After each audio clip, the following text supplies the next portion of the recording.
O Agro Otimista de hoje conversa com Davi Girão, presidente do Instituto Luiz Girão.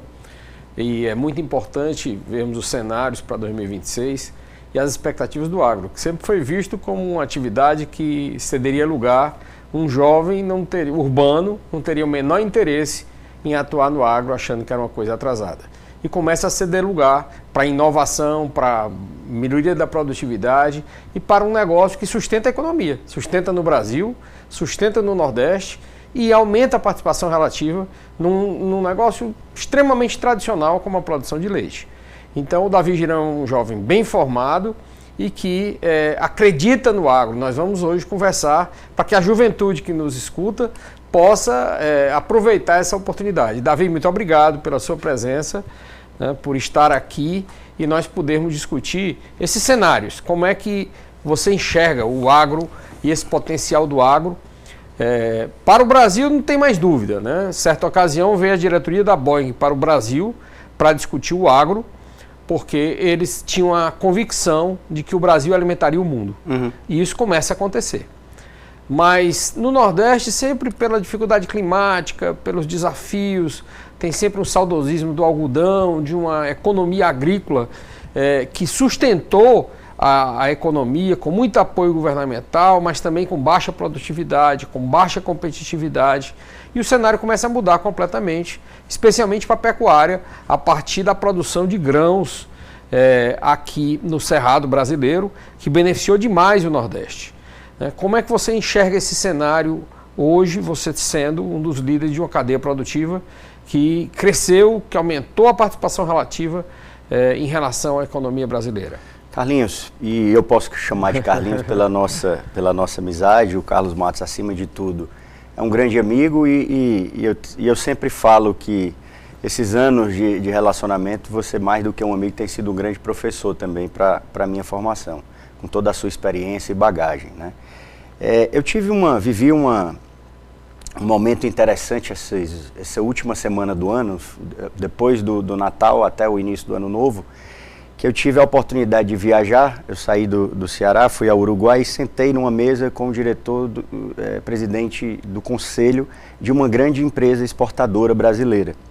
E na mesa estava ele com mais 2 executivos e uma turma jovem, assim, da minha idade mais ou menos, entre 30 e 35 anos. E ele olhou para mim e falou: você é de Fortaleza, você é de Ceará, conhece o interior do Ceará? Eu disse: conheço alguma coisa de Xeramubim, a terra da minha mãe, a terra que nasceu a Betânia, Limoeiro do Norte, onde a gente produz leite, Morada Nova, onde a gente tem uma fábrica. Eu fui comprador de leite a vida toda pela empresa, então eu posso dizer que sim. Ele disse: eu vou lhe dar uma dica. Ele já com seus 70 e poucos anos, morou muito tempo fora do Brasil, ele disse para mim: se eu tivesse a sua idade, e aí apontou para o outro executivo, que era um executivo que tinha uma condição financeira muito boa, e o seu dinheiro, eu investia tudo no Nordeste. Né? Então, assim, o que é que eu acho que ele quis dizer com isso? Aonde há desafio, há grandes oportunidades. Né? O Ceará, com a vinda da transposição no primeiro momento, que deu essa segurança para os perímetros irrigados, principalmente o Chapada do Apodi, que é onde a gente está produzindo leite de forma em confinamento, no sistema de compost barn, buscando ali 10, 12 mil litros por lactação ano numa vaca mais apurada, né? Uma vaca mais próxima do holandês do que era uma vaca mais próxima do Gi. E com a vinda da Transnordestina, o que permite esse grão, que é 70%, 65%, 80% do custo alimentar é soja e milho, que permite esse grão chegar aqui no Ceará de forma mais barata e tão competitivo quanto ele vai chegar no Paraná, em Santa Catarina ou no Rio Grande do Sul, dá uma condição para a gente aqui no Ceará completamente diferente. Né? E ele tem que lembrar sempre de uma coisa, Carlos: o Ceará tem 10 milhões de habitantes. Né? Eu tive, como eu lhe disse, no Uruguai essa semana. O Uruguai tem 3,5 milhões de habitantes. É o que a gente tem na região metropolitana. E o Nordeste tem 60 milhões de habitantes, que ainda consomem não só um baixo consumo de lácteos, mas também um baixo consumo de carne, de frango, de todas essas proteínas.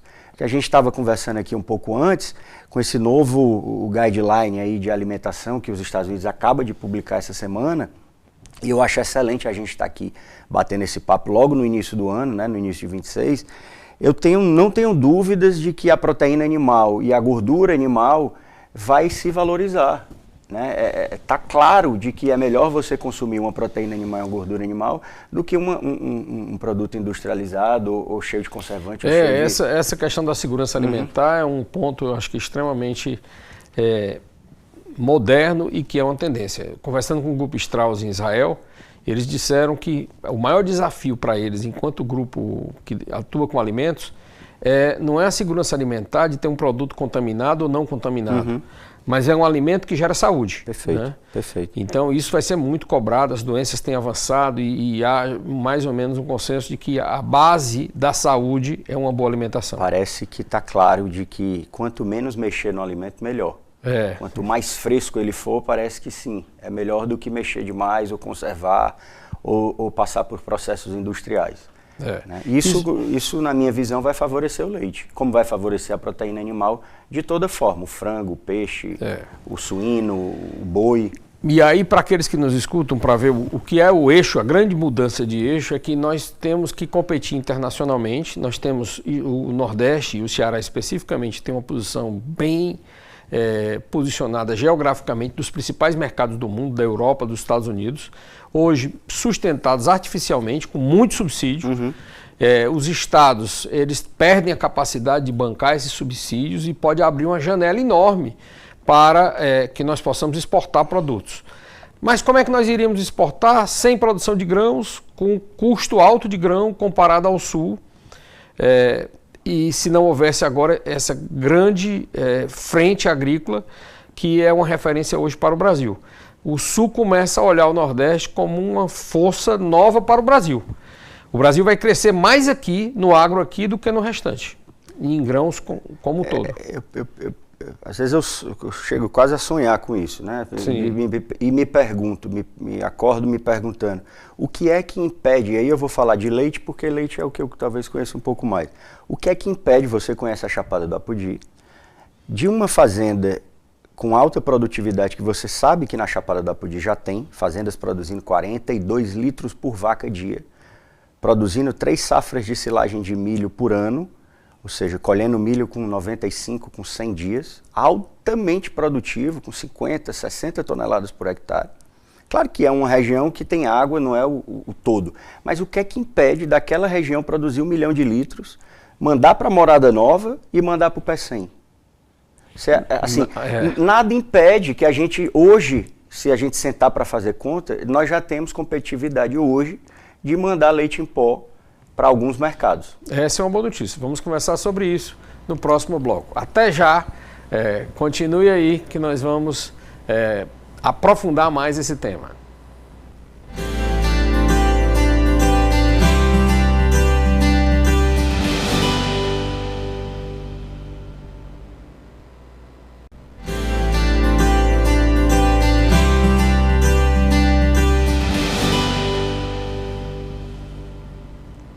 Estamos de volta com Davi Girão, presidente do Instituto Luiz Girão, família tradicional do agronegócio cearense, que a Betânia se tornou empresa nacional com a Alvoar.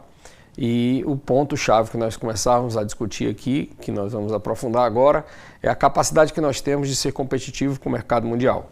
Porque sempre se tem uma depressão de preços porque falta mercado. Falta mercado, se produz muito, fica sempre um fator limitante do desenvolvimento. Mas na hora que você acessa o mercado internacional com competitividade, essa janela desaparece. Nós vemos isso hoje em melão. Nós temos um preço no mercado interno, em alguns produtos e em algumas empresas, que chega a ser o dobro do mercado internacional. Mas se não houvesse mercado internacional, era muito complicado, porque como era que iria escoar a produção? O Ceará está pronto para isso. Nós atendemos hoje a Europa, atendemos hoje os Estados Unidos com alguns produtos, e nós temos sim essa capacidade, desde que tenhamos um avanço na produtividade, um avanço com inovação em sistemas produtivos. Então, o Compost Barn, que o Davi comentou assim rapidamente, nós vamos conectar isso. Como é que sistemas avançados de alta produtividade podem permitir um custo competitivo para nós acertarmos os principais mercados. Mas a boa notícia é que o Davi estava dando. Hoje, se quisesse exportar, já daria. Explica um pouco, Davi, Como é que seria esse processo Carlinhos, hoje? a gente tem só que entender um pouco como é que é dividida essa pizza de produção de leite no Ceará, né? Então, vou dar os dados aqui da Alvoar, que são os dados que eu conheço e acabo estudando, me aprofundando. A Alvoar compra 600 mil litros de leite por dia no Ceará, na fábrica de Morada Nova.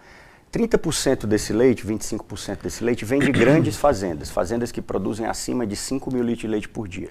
Normalmente, a grande maioria dessas fazendas, 90% dessas fazendas, são de animais confinados. Ou no sistema de compost barn, que é esse sistema que chegou ao Ceará nos últimos 10 anos, ou no sistema freestall, que é um sistema também de confinamento, um pouquinho diferente do sistema de compost.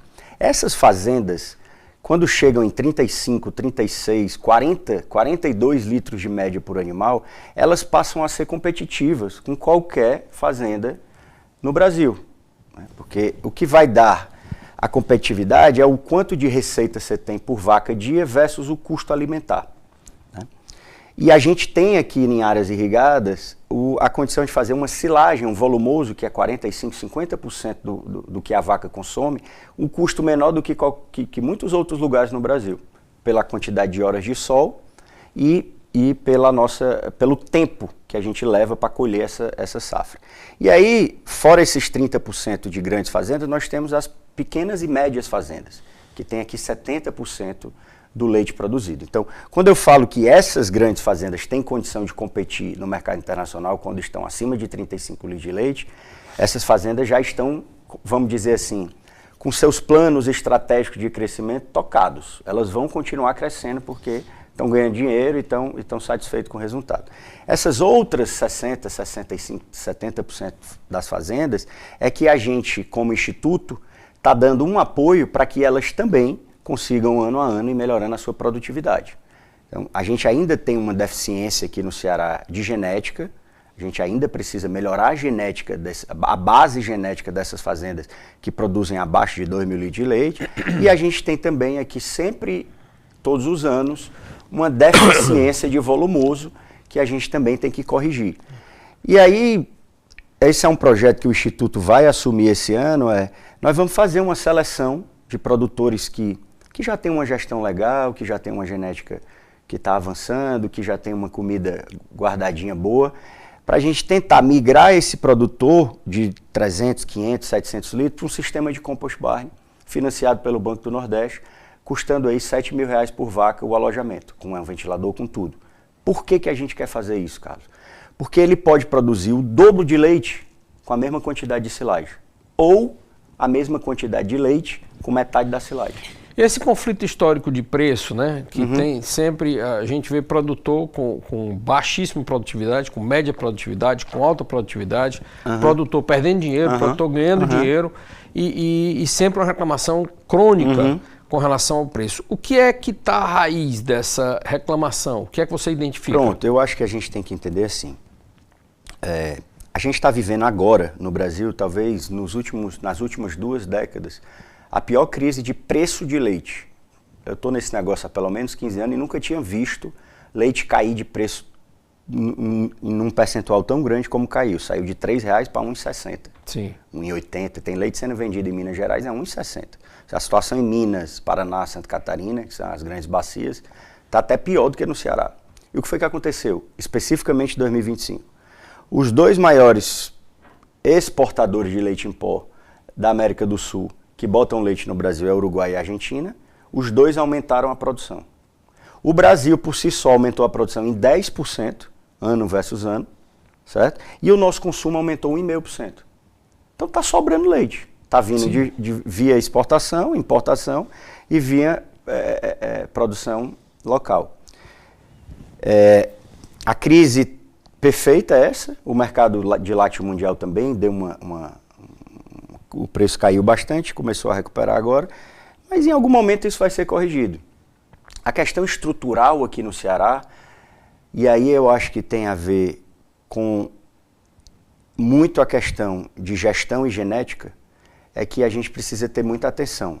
Então, esses produtores que estão investindo, que estão indo para compost, estão melhorando a genética, essa turma vai embora, na minha visão. Porque ele faz leite de melhor qualidade, a Alvoar já paga agora 25 centavos por litro de leite a mais pelos sólidos, e a gente tem que pensar que leite vai ser sólido mesmo, vai ser pó, vai ser queijo, não vai ser líquido. Então, a gente tem que ter um programa aqui. Eu tenho falado muito com o Bruno, que é o presidente da empresa, sobre isso. Esses dias a gente estava conversando, e ele preocupado, eu disse, Bruno, a gente tem que mergulhar nesse negócio de sólido. Como é que a gente vai fazer para aumentar a quantidade de sólidos do leite do Ceará? Porque quando a gente compara com o leite de Minas Gerais, é 8 a 10% a menos de sólidos no leite do Ceará. E a Alvoar ganha dinheiro com sólidos hoje. E tem a ver com genética também, né? Tem a ver com genética e tem a ver, sabe com o quê, Carlinhos? Com balanceamento da dieta. Sim. Se a vaca estiver consumindo no balanço da dieta entre ração e volumoso menos do que ela necessita, ela produz menos sólido. Mas você vê que o sistema é inteligente. Até aqui, não se pagando pelo sólido, você induz o sistema a ter menos sólido, né? Você vai na hora volume, que remunerar, né? Que pagar o preço do leite pelo sólido... Você vai nutricionalmente corrigir a dieta. Eu vou fazer um pouco menos de volume, mas eu vou corrigir o sólido, eu vou adensar o leite. Para que todos possam nos compreender, nós estamos falando do percentual de gordura que tem no leite. Ele varia de 3% até 4,5%. Então, isso é dinheiro vivo quando vai falar em pó. Você vai tirar muito mais leite em pó com um nível de gordura mais alto. Então, isso às vezes é um ponto-chave na cadeia produtiva que pode viabilizar a cadeia toda. Porque quem hoje produz um leite com 4% de gordura, eu estava recebendo até bem pouco tempo atrás a mesma coisa de quem produzia com 3%. Né? Perfeito. Então você isso pode mudar tudo, muda a conta, muda a fazenda, e eu acho que modernizar a cadeia é um desafio. Então vamos já para o terceiro bloco, continue conosco para a gente poder discutir mais aprofundadamente, não só a cadeia do leite, mas também as perspectivas para o agro do Ceará para os próximos anos. Até já!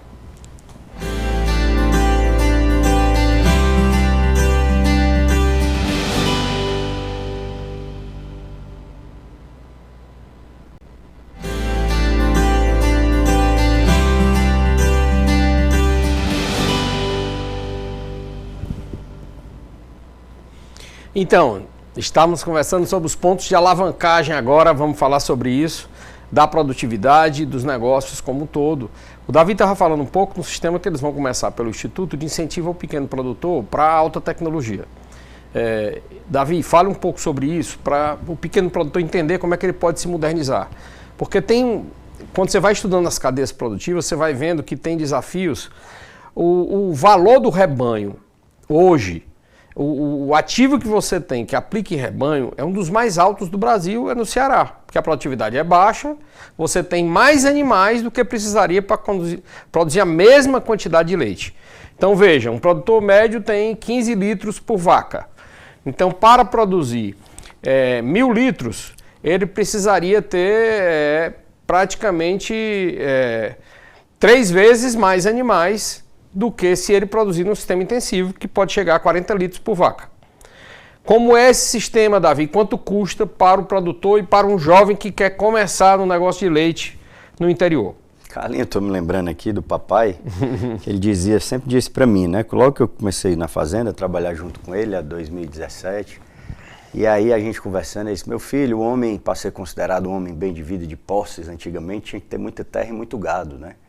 E eu sempre ficava... Mas, poxa, será que esse negócio de ter muito gado e muita terra improdutiva é um bom negócio, né? A gente fica se perguntando depois de um tempo. Hoje eu estou mais convencido do que melhor do que ter muita vaca e muita terra é pouca vaca com muito leite em pouca terra. Sim. Então, assim, o compost acaba sendo isso. Ele dá a condição da gente aproveitar o máximo possível de recursos que nós temos. Então, se a gente tem numa vacaria, né, numa fazenda de leite, 500 litros, vou dar um exemplo, uma fazenda de 500 litros com vaca de 15 litros de leite, que é a média, de 12 a 15 é a média aqui do estado. Nós estamos falando que tem que ter 30, 35 vacas para você chegar em 500 litros de leite. Será que, se eu pego essas 35 vacas, separo as 20 melhores, né, boto essas vacas dentro de um sistema de compost barre, essas vacas, será que elas não vão produzir 27, 28, 29, 30 quilos de leite? Essa é a pergunta que eu acho que a gente tem que se fazer, e principalmente o produtor. Se eu separar as minhas 50 melhores vacas, 50% melhores das vacas, e prender elas em compost, e banhar, e dar 2 tratos por dia de silagem, de qualidade, e ração balanceada. Se eu fizer isso com elas, será que eu não vou ter mais leite com metade das vacas? E aí o que é o ponto-chave aqui, Carlos? Sempre será, por algum tempo, o Ceará vai ter dificuldade de produzir volumoso de qualidade, principalmente na entre-safra, nos BR Obrol da vida. Continuará sendo um desafio para a gente por algum tempo. Talvez a gente consiga trazer alguma coisa de volumoso via Transnordestina, puxando lá do Piauí e do Maranhão, talvez, mas não é coisa para curtíssimo prazo. Então, assim, eu sempre me colocando no lugar do produtor, a gente tem que pensar o quê? Como é que eu, com a quantidade de silagem que eu tenho, consigo produzir mais leite e alimentar as melhores vacas? E essas vacas que sobram, imagina que eu tinha 40, fiquei com 20, sobrou 20. Eu posso vender, pegar o dinheiro e aplicar no conforto das 20 que fica. E aí eu vou trabalhar com menos área, com menos vaca, com estrutura mais enxuta, mais fácil de gerir e de administrar e provavelmente com uma margem melhor. Porque quando você prende, você melhora a taxa de concepção, que é a quantidade de sêmens que eu uso para uma vaca emprenhar, eu melhoro o descarte, eu descarto menos vaca, percentual, ela dura mais tempo no sistema, quando eu vou secar essa vaca e descartar, ela está pesando mais, eu vendo ela melhor para abate, então é uma matemática, na minha visão, pela minha experiência, tem sido o melhor caminho. Essa é uma discussão que acho que tem, sempre se discutiu se nós vamos caminhar para um sistema de produção mais intensivo ou menos intensivo. Pela fragilidade climática, pela incerteza da produção agrícola, sempre se optou por baixar a régua, produzir com baixa produtividade, porque caso fácil, falte, né? é mais fácil e tem um menor custo, só que você não consegue expandir. O professor Rodrigo Gregório, do IFCE, ele defende uma tese interessante. Isso não importa o Ceará. Nós fizemos um pouco isso. Enquanto secretário de Agricultura, nós estabelecemos os agropolos. Então, o Ceará tem região que não dá. Mas nos agropolos tem infraestrutura, tem energia, tem água, tem solo. Ali dá. Então, ali nós vamos priorizar. Numa fazenda, muitas vezes se quer copiar pero vais caminha e se plantando tudo dá. Em qualquer lugar, de qualquer jeito. Perfeito. E o professor Rodrigo defende o sistema extensivo, de baixo custo, aonde as condições não são favoráveis, mas ele defende que cada fazenda, cada propriedade, ele tem uma capacidade produtiva. Então, se eu posso irrigar 10 hectares, eu tenho que ter uma produção compatível com 10 hectares. Se eu tiver uma produção de 20 hectares, vai faltar volumoso, vai aumentar o custo. Então, se eu quero produzir mais, eu tenho que mudar o local da fazenda e não fazer chover onde não chove. Perfeitamente. Tem uma incapacidade inerente pelaquela situação que a fazenda está. Então, eu acho que localizar bem a fazenda ou ir para locais produtivos, você estava citando produtores aqui que a vida inteira estava em Maranguape, numa região inóspita, foi para Palmácia, para um novo sistemas. Então, ir para onde tem o maior potencial para quem quer produzir com alta produtividade parece o caminho. É possível, como a gente tem as áreas irrigadas aqui, Russas, as áreas irrigadas próximas da produção de leite, né? Tabuleiro de Russas e a Chapada do Apodi principalmente. Lá já é um polo produtor de alimento e já existe projeto hoje de confinamento com vaca de 35 quilos de leite, que aí essa aguenta comer silagem de milho, pagando R$400 a tonelada. Porque ela aguenta em qualquer lugar do Brasil. Em Minas é muito comum isso. Você manda silagem 150 km de distância.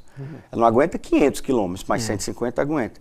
E a gente já vê isso funcionando. A Betânia tem um projeto de acesso de silagem, um produtor acessar a silagem que a gente compra e distribui, compra e vende, né? E tem fazenda vivendo sem produzir. Simplesmente terceirizou a produção de silagem para a empresa. Né? Não estou dizendo que esse é o modelo que tem que seguir, né? Mas é possível esse modelo também. Eu estou com você. Eu acho que o mais importante é definir qual é o projeto para a área que eu estou. O que é que aguenta aqui? As queijarias, a produção de queijo, isso representa quanto? Você falou que a Alvoar compra 600 mil litros de leite por dia. Quanto é processado de leite nas pequenos laticínios? Eu vi isso agora, essa semana. O Ceará já está produzindo próximo de 3 milhões de litros de leite por dia. Então, assim, a gente compra 20%. 30%, 20%. Acho que não chega a 3 ainda, mas 2 milhões e meio. não dá 30%, né? Sim. Pouco mais de 20%. Então cresceu muito a produção de leite. Quando a gente falou aí Uruguai, Argentina, Brasil, mas principalmente o Ceará. O Ceará nos últimos 10 anos cresce a produção de leite quase que 2 dígitos todo ano. Então assim, cresceu muito a produção e cresceu muito a quantidade de queijeiros e cresceu tudo. Né? Cresceu, todos os laticínios próximos cresceram, né? Cresceu a Maranguape, cresceu a Sabor e Vida, cresceu a Alvoar, queijaria tive agora lá com Domingos Filho visitando Tauá, tem queijaria com 50 mil litros de leite por dia, que um dia desse era 20. Sim. Né? E quantas outras? Quantas outras? É verdade. Eu acho que a modernização das cadeias permite essa expansão. E a agricultura irrigada veio para ficar. Eu me lembro do programa de Poços do Sertão, que nós criamos para os aluviões. Isso socializou a produção de leite que você tem hoje no Ceará inteiro, era muito concentrado. Né? Você tem Tauá produzindo com um laticínio de 50 mil litros de leite, que era praticamente impossível de se imaginar. Ainda hoje eu me pergunto, como é que... Mas vai. Né? Vai com a palma, vai com um volumoso ali mais fácil de fazer uma litoral saia. não produzia nada, você tem o seu Luizinho lá no barco produzindo. Então, Davi, muito obrigado. Foi Carlinho, eu que agradeço. Obrigado mais uma vez pelo convite. Obrigado aqui aos colegas da TV Otimista. É sempre uma satisfação poder participar aqui e aprender com você, contar um pouco como é que a gente enxerga esse mundo do leite aí. Muito obrigado, pessoal. Maravilha. Até o próximo programa. Muito obrigado.